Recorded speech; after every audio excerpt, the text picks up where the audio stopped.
JTablet Paint classkan isagana waxaa loo isticmaalaa in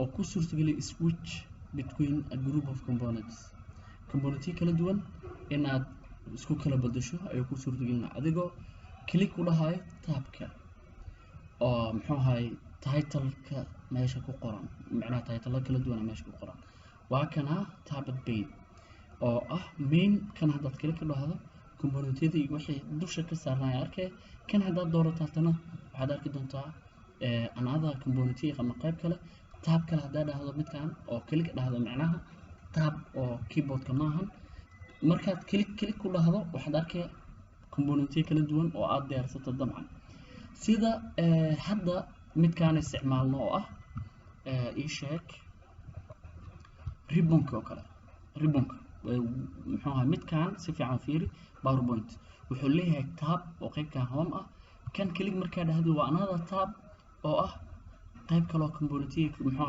ahaa marka intaan tab ayuu leeyahay PowerPoint-ga dhammaan wax noocaan oo kale markaa rabti inaad samayso ayaa la isticmaalaa Tablet Paint classkan loo yaqaan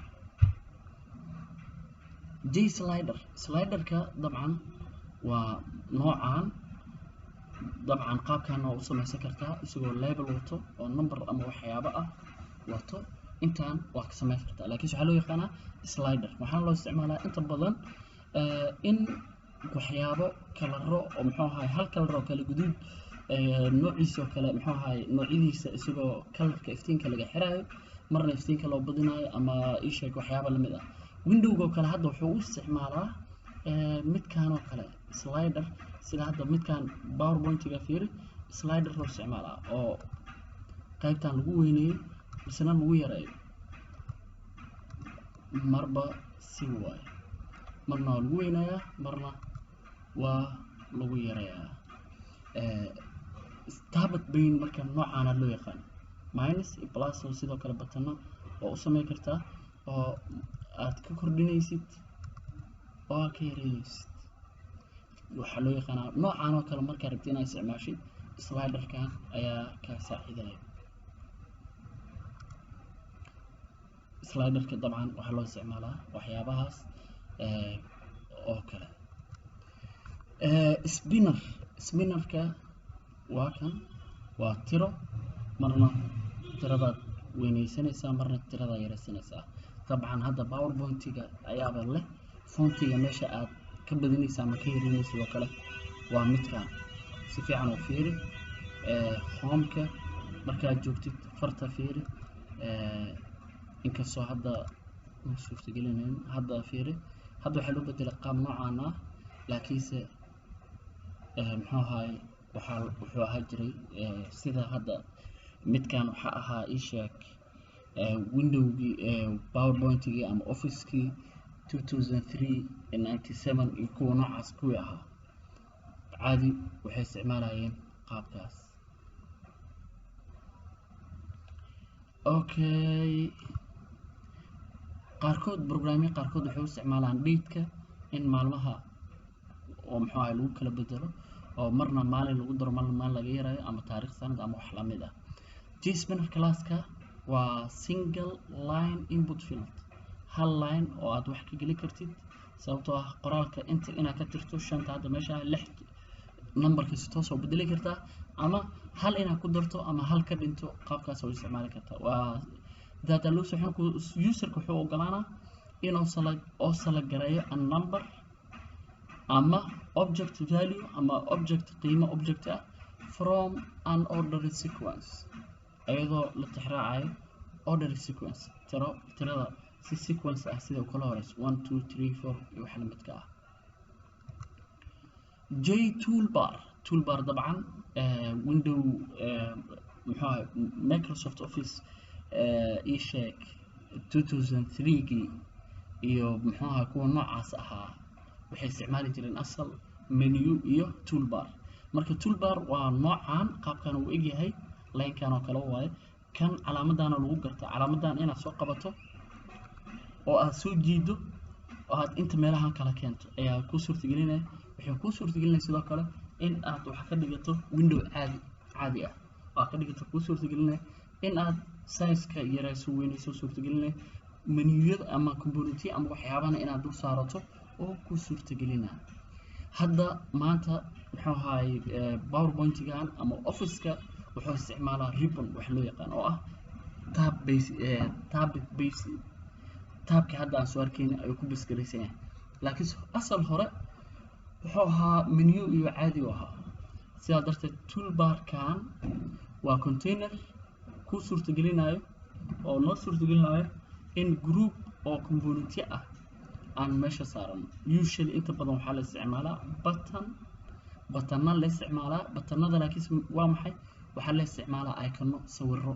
inta badan qoraal iyo waxyaabo lama isticmaalo, sawir bas ayaa la dul saaraa buttonka, qoraal lahayn save-ka oo kale iyo waxyaabahaas oo kale ah ayaa la samaysaa.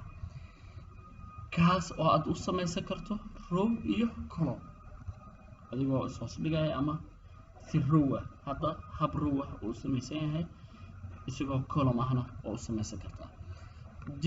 J toolbar-ka wuxuu ku siinaa component kaas oo useful u ah, faa'iido u leh in lagu soo bandhigo commonly used actionada inta badan la isticmaalo ayaa lagu soo bandhigaa, ama control-ada oo inta badan la isticmaalo ayaa lagu soo bandhigaa. layered pane isigana component-ga waa midkaan oo kale, waa component wax in la dul saaro, container waaye oo wax in la dul saaro, laakiin dulsaarka waxa aad dul saarayso wuxuu kuu suurtagelinaa in aad control aad u fara badan is dul saarto, kan dul saarto, kana dul saarto. sida caadiga ah Java controlka buttonka oo kale, for example kan button leh, kan button leh, kan button leh, buttonka markaa soo qaada in inta dhigto, buttonka kale markaa soo qaadaysa wuxuu ku ogol yahay inaad garab dhigto, laakiin kuma ogola inaad isaga dushiisa saarto ama qayb ka mid ah aad saarto, si ay kugu suurto gasho in aad is dul saarato. sida hadda inta badan waxaa isticmaalnaa WhatsApp-ka group chat-ka waxaad aragtaa qayb oo isheeg oo liiska chat-yada aad ka aragto. liiska chat-yada markaad kor u wado oo ama hoos aad u wado kale, wuxuu leeyahay button waxaa dul saaran, dushooda waxaa button dul saaran, button yaroo calaamad plus ay ku qoran tahay oo ah muxuu ahaa chat cusub sameey. buttonkaas Java noocaas oo kale markaa rabtay application buttonada iyo waxyaabaha dul saaran oo kale noocyo applicationada noocaas oo kale markaa rabtay inaad samayso, waxaa la isticmaalaa layered pane containerkana la isticmaalaa. wuxuu ku suurtagelinaa control-ada in aad dushooda is dul saarto oo ku suurtagelinaa. layered pane-ka class-kan waxaa loo isticmaalaa in aad oo ku daro depth to swing containerada swingiga inuu u yeelo depth, macnaha god, macnaha ilaa hoos qayb hoose camal oo lis dul saaro waxyaabaha is dul karaan. it is used to waxaa loo isticmaalaa inuu ku siiyo a third dimensionka caadiga ah 2D ayuu ahaa oo ah intaan kore oo ah isheeg macnaha length iyo width ayuu ku siinaya. midkaan hadda wuxuu kugu daraa third dimension oo ah depthiga oo volume-ka oo gudaha ah ayuu kugu daraa. component kaasoo ku suurtagelinayo in aad position garayso iyo sidoo kale u qaybiso depth range, sida ay u kala hooseeyaan kala koreeyaan ayaa samayn kartaa range noocaas ah into several different layero kala duwan oo kala koreeya kala hooseeyo ay ku sameynaa layered pane. sida hadda muuqaalkan oo ka muuqdo inta fiiri waa control kala dusha ka saaran, weliba half ka haysta another control isagoo haddana half kale ka haysto. sida muxuu ahaa control kala si dul saari kara layerka aad u sii tira badanaya, marka wuxuu ku sameynaa third dimension ku sameynaa kaas oo ku siinayo depth range. J desktop pane sida hadalka ka muuqdo desktop maxaa ku naqaanaa in waxaa ku naqaanaa sida hadda aan dul u tago waxaan ku naqaanaa componentyadan iyo control muxuu ahaa failashan dhan intay dul saaran yihiin. mid ka mid ah markaan soo kiciyo wuxuu dul koraa sida hadda kana filekeyga oo kale wuxuu dul koraa desktopkiyaa dambeeyo isagaa dul saaran. Okay, minimize haddii aan dhaho wuxuu galaa qaybtan hoose oo taskbarka ah. Okay, noocaan oo kale desktop muuqaal noocaan oo kale haddaad rabto inaad samayso oo controllada ama faylasha ay intaska dul saarnaa karaan, sidoo kalena marka aad soo kiciso oo isaga korkiisa saaran yahay, marka aad muxuu ahaa ii sheeg oo hoos dhig aad dhahdana qayb hoose oo dhigmaayo. noocaan oo kale markaad rabtid inaad samayso ayaa waxaa la isticmaalaa desktop pane. hadda inta badanna muxuu ahaa marka aan application Java application samaynayno waxaan isticmaali doonaa isaga, sababtoo ah waxaan rabnaa component oo toos oo sida desktop camal ah, faylasha isaga dushiisa aan ku kacsano, faylashina aan muxuu ahaa minimize dhigi karno anagoon applicationkeena ka bixin. minimize leenahay oo qayb hoose intoo kale oo noo taga. marka waa noocaas oo kale ah desktop pane. hadda sida u jeedid filekii oo muxuu ahaa formkii guud ama windowga guud waa kan oo muxuu ahaa waxaa loo bixiyay desktop pane example. waxaa soo kicisay file ama muxuu ahaa waxaa soo kicisay windowga isagoo dul saaran yahay, another window waa dul saaran yahay, another window waa dul saaran yahay, dhammaantood waa is dul korayaan. Okay, minimize haddii aan dhaho wuxuu degaa qaybtan hoose. desktop pane classka can be used waxaa loo isticmaalaa to create in lagu sameeyo multi document application oo multi document ah, faylal kala duwan leh. multi document application can have waxaa yeelanaa many windowyo aad fara badan oo yeelan karaa oo isaga dushiisa dul saaran oo isaga muxuu ahaa dushiisa koraya. we do it waxaana lagu sameeyaa by making iyadoo laga dhigayo content pane-ka in the main windowga oo midkaan ah. content pane-kiisa waxaa laga dhigaa instance of desktop pane laga dhigaa. windowga caadiga ahaa jframe-ka muxuu ahaay content pane-kiisa ayaa laga dhigaa desktop pane classkan ama subclass ama waxaa laga dhigaa subclass oo content pane-ka desktop pane-ka laga dhigaa. internal windowyada internal waxaa lagu daraa instance of waxaa la isticmaalaa si loogu daro internalkan oo kale jframe isticmaaleen waxaa la isticmaalaa wax loo yaqaan internal frame ee la isticmaalaa si desktopka instancega oo internal frameka waxaa lagu daraa desktop pane ayaa dusha laga saaraa. internal windowga waxa waaye instance of internal frame ama internal frame classyo oo subclass isiga u ah ayaa la isticmaali karaa.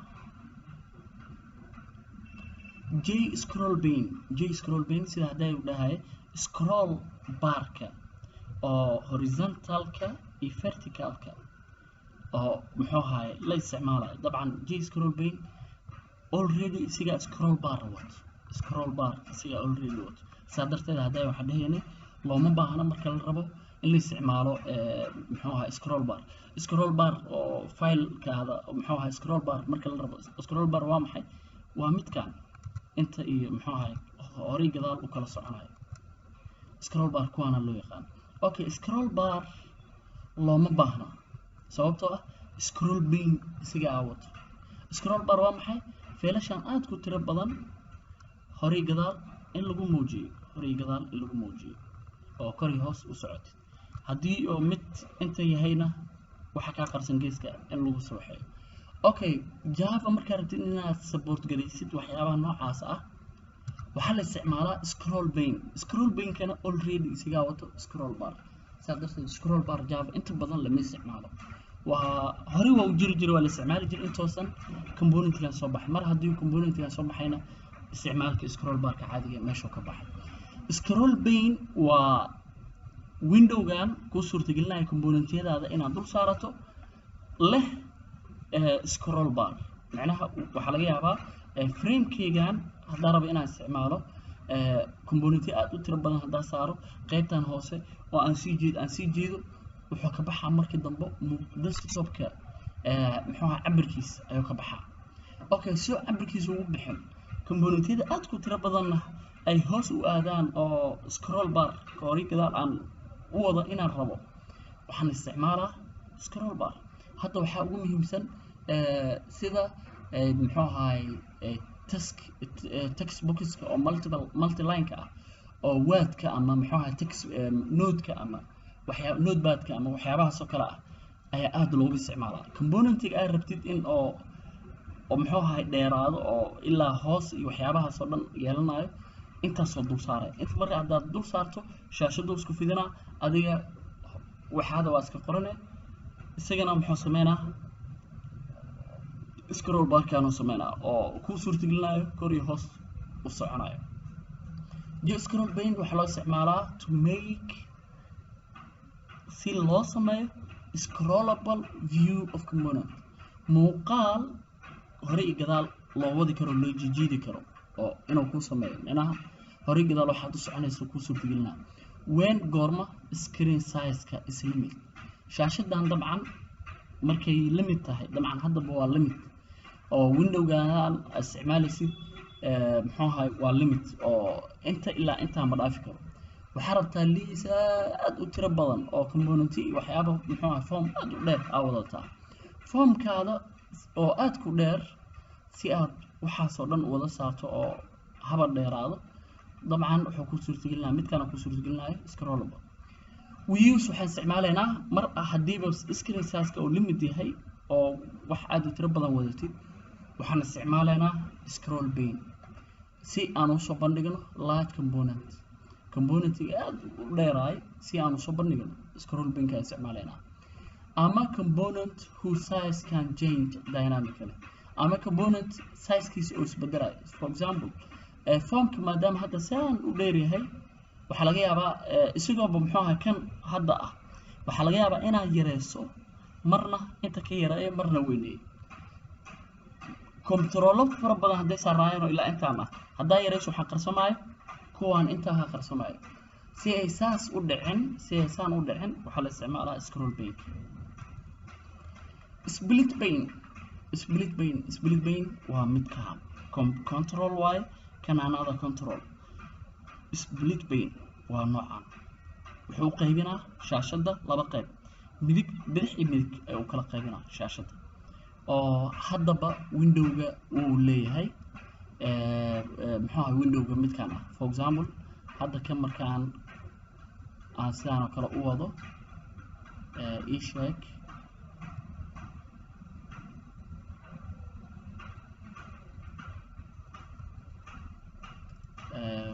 powerpoint-ga ma support gareynayo miya? powerpoint-ga ma support gareynayo inuu muxuu ahaay u kala qaybsamo, laakiinse si toos ayuu u leeyahay ayaa loo support gareeyaa. desktop-ka si toos uu leeyahay oo muxuu ahaay in shaashadda oo laba qayb kuu kala qaybiyo, shaashadda ayuu laba qayb kuu qaybinayaa. marka midkaana waxaa loogu talagalay split pane-ka inuu shaashadda laba qayb u qaybiyo ayaa loogu talagalay.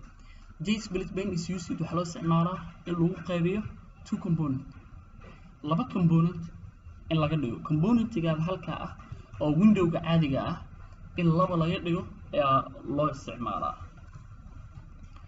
the two components are divided waxaa loo qaybinaa based ayadoo la fiirinayo look and feel-ka implementation. look and feel implementation-ka isticmaalayso ayuu kala qaybinaa. dabcan muuqaalkan qaabkan u eg oo kala qaybinta ah waxa support gareynayo waa look and feel.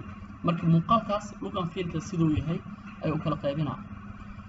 and they can be resized, sidoo kalena cabirka inaad inta u badiso inta muxuu ahaay u yareyso waa suurtagal, intayna u yareyso oo inta u bato windowgana ayadana waa suurtagal. sida hadda waxaa isticmaalo midkaan oo kale.